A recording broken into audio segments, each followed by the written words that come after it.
सहना भवतु सहनौ भुनक्तु सह वीर्यं करवावहै तेजस्विनावधीतमस्तु मा विद्विषावहै। ओम शांति शांति शांति। वैदिक जीवन पद्धति की इस कक्षा में आप सबका पुनः हार्दिक स्वागत है, अभिनंदन है। वेदो अखिलो धर्म मूलम, वेद सब सत्य विद्याओं का पुस्तक। वेद का पढ़ना, पढ़ाना, सुनना, सुनाना तथा अपने आचरण मिलाना हम सभी का परम कर्तव्य है। तो हम ऋग्वेद का निरंतरता से स्वाध्याय कर रहे हैं और इसमें छठे मंडल के प्रथम सूक्त का स्वाध्याय चल रहा है। बहुत सुंदर वेद मंत्र इसमें हमने पढ़े हैं, जिसमें हमारे नम्रता, ज्ञान दीप्ति, दान वृत्ति आदि का, उत्साहवर्धन का बहुत सुंदर वर्णन है। प्रभु हमारे मस्तिष्क को ज्ञान दीप्त बनाते हैं, शरीर को तेजोदीप बनाते हैं। प्रभु हमें उन शक्तियों को प्राप्त कराते हैं, हमें महत्वपूर्ण बढ़ा हुआ धन संपन्न बनाते हैं। और इसी प्रकार से उत्तमोत्तम उपदेश से कहा कि प्रभु कृपा से हम उत्तम धन को प्राप्त हों, हम प्रभु प्रेरणा को सुनने वाले बने और कल्याण कर उत्कृष्ट ज्ञानों को प्राप्त करें। अंतिम मंत्र में प्रार्थना की कि हे प्रभु, जो प्रभु के उपासक हैं या प्रभु के उपासक बनते हैं, उन प्रभु की उनका विशेष कृपा होती है और प्रभु के वस्तुओं को प्राप्त करते हैं जो प्रभु की उपासना करते हैं। इसके साथ अब हम द्वितीय सूक्त का स्वाध्याय करेंगे। बहुत सुंदर प्रार्थना है प्रथम मंत्र में ही। मैं इस मंत्र को प्रथम आपके समक्ष लिखता हूँ, फिर चर्चा करूँगा। ओम त्वं ही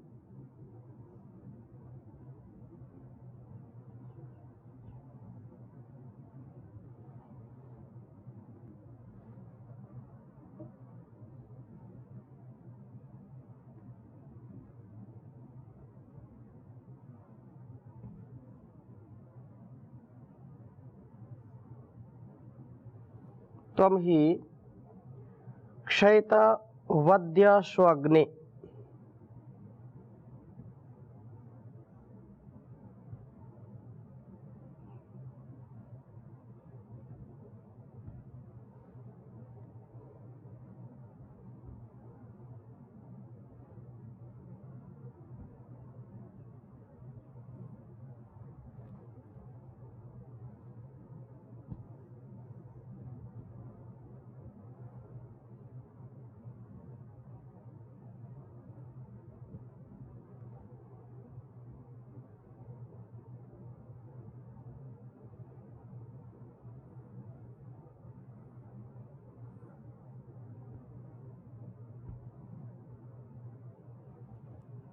क्षयितवद्यशोऽग्ने मित्रो न पत्यसे।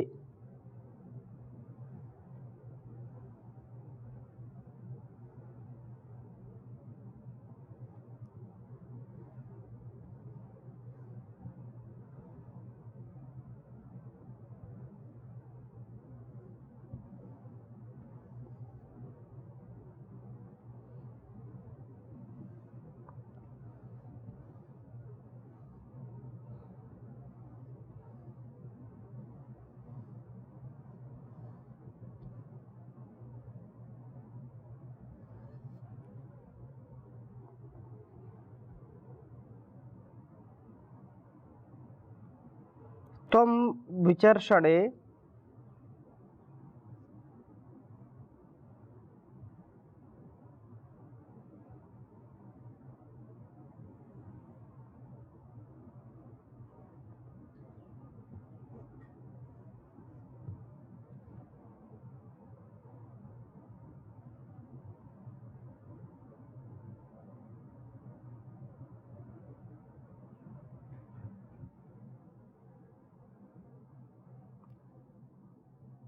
श्रवो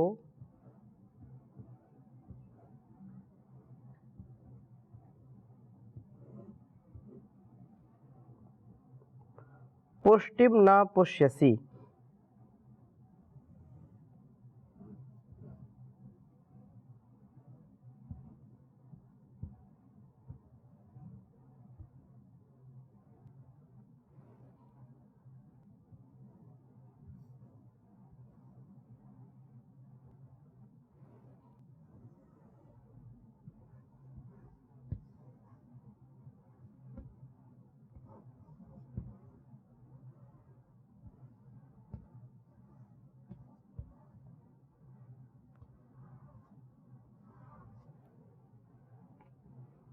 ऋग्वेद के छठे मंडल के द्वितीय सूक्त का प्रथम मंत्र है।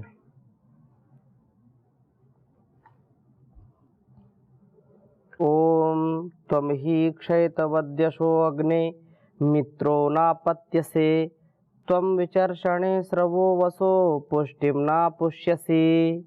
ओम त्वं हि क्षयतवद्यशो अग्ने मित्रो नापत्यसे त्वं विचर्षणे स्रवो वसो पुष्टिं न पुष्यसि। वेद मंत्र का भाव समझने का हम प्रयास करेंगे। हे अग्नि, हे अग्रणी प्रभो, सबको आगे आगे बढ़ाने वाले, सबको प्रकाश देने वाले परमात्मन, तुम आप ही निश्चय से क्षयतवत्, क्षि निवास गत्यो धातु से उत्तम निवास व गति वाले यशः यश को पत्य से अभिगमयसी प्राप्त कराते हैं। मित्र, न आप सूर्य के समान हैं और सूर्य के समान देदीप्यमान होते हुए आप हमें जीवन को उत्तम बनाने या उत्तमता से बिताने वाला व उत्तम कर्मों वाला बना करके बड़ा यशस्वी बनाते हैं। यह क्षयतवत् यश आपकी कृपा से ही प्राप्त होता है। परम पिता परमेश्वर की जब तक हमारे ऊपर कृपा दृष्टि नहीं होती है, या ये कहें जब तक उसके द्वारा हमारे जीवन में प्रकाश नहीं होता है, ज्ञान का प्रकाश नहीं होता है, विवेक का प्रकाश नहीं होता है, तब तक हम श्रेष्ठ जीवन नहीं जी पाते हैं। हम अपने जीवन को प्रकाशित कैसे करें, उसके लिए वेद आदि शास्त्रों का स्वाध्याय, सत्संग, बड़ों की संगति में रहना, अच्छे लोगों की संगति में रहना, और इस प्रकार से धीरे धीरे हम उन्नत जीवन जीने का सामर्थ्य अर्जित कर लेते हैं। उस प्रभु की कृपा हमारे ऊपर अत्यंत महनी जो कृपा है, वह कृपा हमारे ऊपर बरसती है। इसलिए हम किसी भी प्रकार से आलस्य प्रमाद ना करें और उत्तम जीवन जीने का प्रयत्न करें।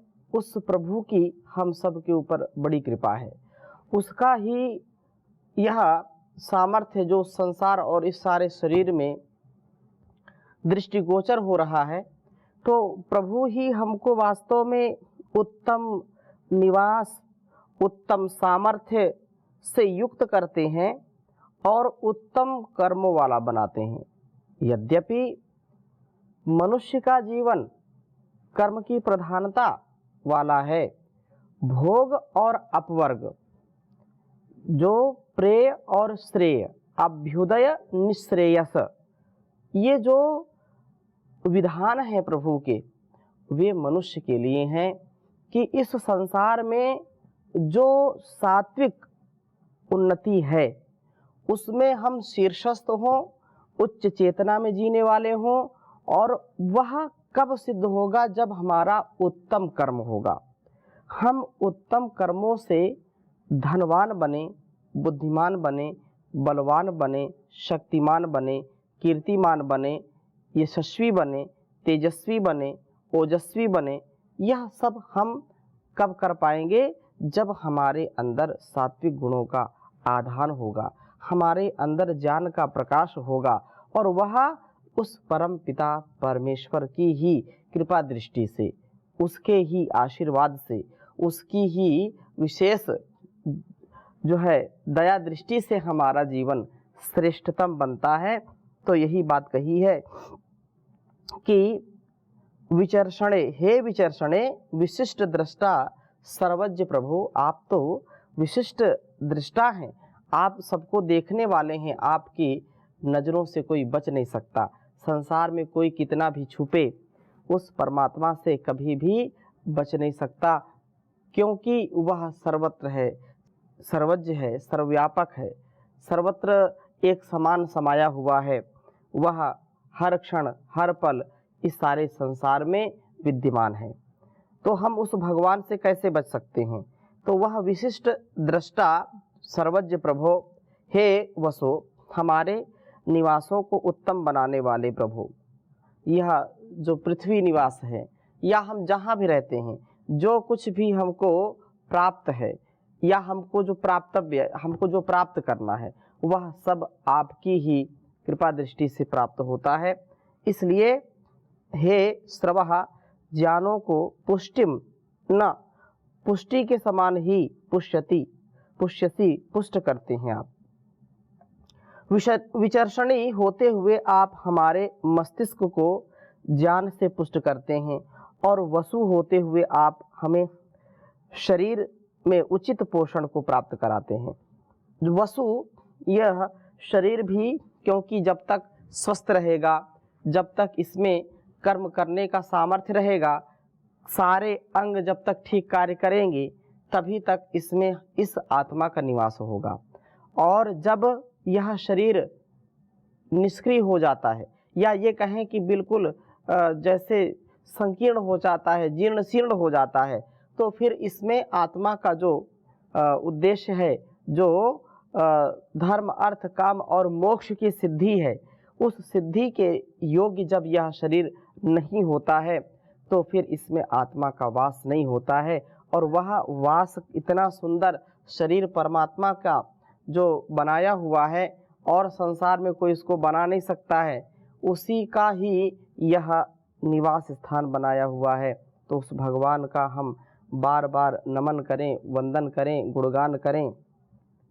वसु होते हुए शरीर को उचित पोषण से युक्त करना, और शरीर का स्वास्थ्य सुंदर हो, व्यवस्थित हो, हम एक क्षण के लिए भी अस्वस्थ ना हो या अपने कर्तव्य से च्युत ना हो, पतित ना हो।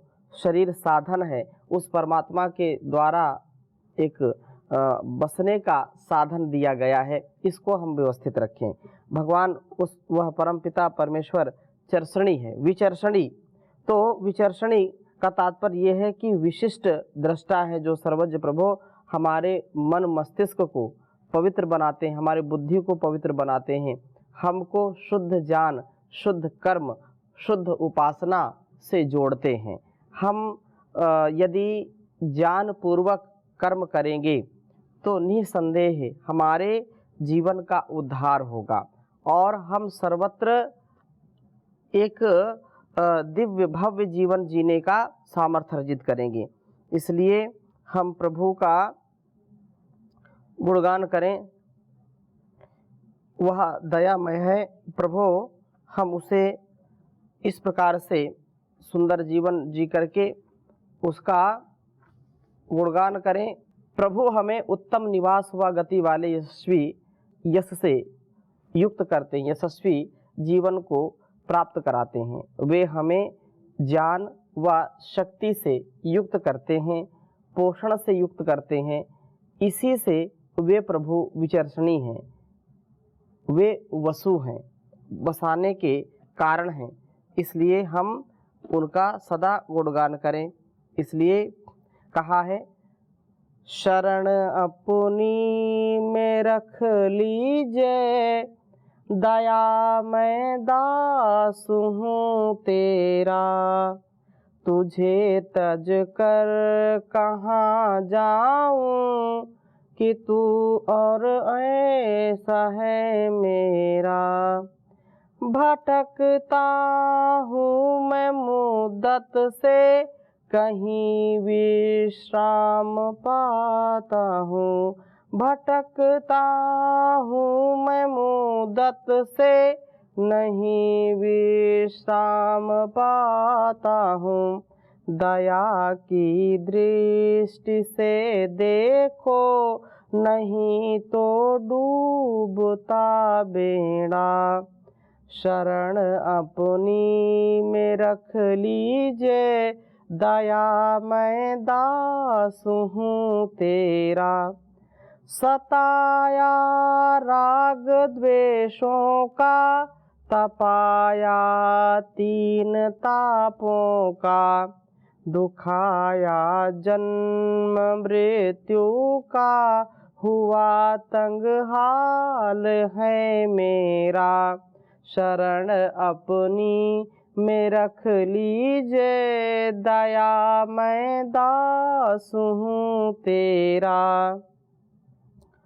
शरण में आ गिरा अब तो, भरोसा नाथ है तेरा। दुखों के मेटने वाला, तुम्हारा नाम सुनकर मैं शरण में आ गिरा अब तो, भरोसा नाथ तेरा है। तुझे तज कर कहाँ जाऊं, कि तू तो और है मेरा। क्षमा अपराध कर मेरे, फकत अप आस है तेरी। दया बल देव पर करके, बना ले नाथ निज चेरा। शरण अपनी में रख लीजिए, दया मैं दास हूँ तेरा। तुझे तज कर कहाँ जाऊं, कि तू और है न और मेरा। तो हम परम पिता परमेश्वर की शरणागति को प्राप्त करें, उसके ही बताए गए मार्ग पर चलें, तो निसंदेह वह हमको अपनी दया, अपनी करुणा से उभारेगा, हमको संवारेगा, हमारे जीवन को संवारेगा। और इसी प्रकार से इस दूसरे सूक्त के दूसरे मंत्र में भी बहुत सुंदर बात कही है। ओम त्वाम हिष्माचर्षणयो यज्ञेभिर्गीर्भिरीडते, त्वाम वाजीयात्यविको रजस्तुर्विश्व चर्षणीः। हे प्रभो, त्वाम ही, आपको ही, चर्षणयः श्रमशील ज्ञानी पुरुष, यज्ञेभिः श्रेष्ठ कर्मों से तथा गीर्भिः जान की वाणियों से, ईडते स्म उपासित करते हैं। प्रभु की उपासना यज्ञों व जान की वाणियों से होती है। इन्हें अपनाने वाले व्यक्ति ही चर्षणी कहलाते हैं। चर्षणी शब्द के दो ही अर्थ हैं, श्रमशील, दृष्टा व ज्ञानी। हे प्रभु, त्वाम आपको, वाजी शक्तिशाली पुरुष ही याति प्राप्त होता है। जो वास्तव में पुरुषार्थ करेगा, जो शक्तिशाली है, जो वीरता, धीरता, गंभीरता से युक्त है, ऐसा ही शक्तिशाली पुरुष उस परम पिता परमेश्वर की कृपा दृष्टि प्राप्त कर पाता है, वह कृपा पात्र बन पाता है। जो प्रमादी है, आलसी है, जिसका इस जीवन और इस जगत के लिए उत्साह नहीं, सेवा परोपकार के लिए, सदाचार के लिए, जो केवल स्वार्थ में, केवल इंद्रियों की तृप्ति के लिए लगा रहता है, जो प्रमाद में, आलस्य में पड़ा रहता है, उद्यम नहीं करता है, पुरुषार्थ से युक्त नहीं है, श्रम से युक्त नहीं है, ऐसा व्यक्ति कभी उस परम पिता परमेश्वर की कृपा दृष्टि नहीं प्राप्त कर सकता, कभी उसका कृपा पात्र नहीं बन सकता है। वह शक्तिशाली पुरुष जो अवृकः हिंसा से रहित है, जो अपनी शक्ति का प्रयोग रक्षणात्मक कर्मों में ही करता है, दूसरों की रक्षा, दूसरों की सुरक्षा के लिए जो अपनी शक्ति का सृजन करता है, अपनी शक्ति का संवर्धन करता है। रजस्तुः राजसी भावों का तुर्वी हिंसायाम विनाश करता है। जो राजसिक प्रवृत्तियां हैं, जो चंचल प्रवृत्ति है, या ये कहें कि जो अहंकार की प्रवृत्ति है, जो क्रोध की प्रवृत्ति है, वो सारी प्रवृत्तियों से हमको जो रक्षित करता है, सुरक्षित करता है, या ऐसे स्वभाव वाला जो व्यक्ति है और विश्व चर्षणी ही सबको देखने वाला होता है, अर्थात सबके हित की बात ही सोचता है, केवल अपना भला नहीं देखता है। यह स्वभाव यदि हमारा बन जाए तो हम परोपकार से, सबके उपकार से युक्त होकर के, अपने सुसंस्कारों से युक्त होकर के जीवन का उत्तम स्वर्णिम यह जो समय है, इसको हम अच्छी प्रकार से सार्थक बना पाएंगे। प्रभु की उपासना यज्ञों का व ज्ञान की वाणियों से होती है। प्रभु की उपासना यज्ञमय जीवन हमारा हो, यज्ञीय जीवन हो, अनुशासित हो, व्यवस्थित हो, मर्यादित जीवन हो, कल्याणकारी जीवन हो, स्वयं का भी कल्याण करना, दूसरों का भी कल्याण करना। तो प्रभु की उपासना यज्ञ व ज्ञान की वाणियों से होती है। ज्ञान से युक्त, विवेक से युक्त, वैराग्य से युक्त जीवन हम जीने वाले हों, और प्रभु को वह प्राप्त करता है जो शक्तिशाली है, जो कमजोर है, कायर है, बुजदिल है, जो भीरू है, वह कभी भी इस पथ पर आगे नहीं बढ़ सकता है। जिसका आत्मबल, मनोबल, तपोबल बढ़ा है, वही व्यक्ति उसकी उपासना कर सकता है। जो अहिंसक है, दूसरों की हिंसा नहीं करता है, जो राजस भावों को दूर करने वाला है तथा सबका हित चाहने वाला होता है, जो सबका हित चाहता है, सबके कल्याण की बात करता है और बात ही नहीं करता उसको वैसा जीता है, ऐसा ही व्यक्ति उस परमपिता परमेश्वर को पाता है। उसकी कृपा दृष्टि उसके ऊपर होती है, वह कृपा पात्र होता है। तो ऐसा हम अपना स्वभाव बनाएं तो जीवन हमारा बहुत सुंदर होगा। तो इन्हीं भावों के साथ आज की कक्षा को यहीं पर विराम देंगे। ओम शांति शांति शांति।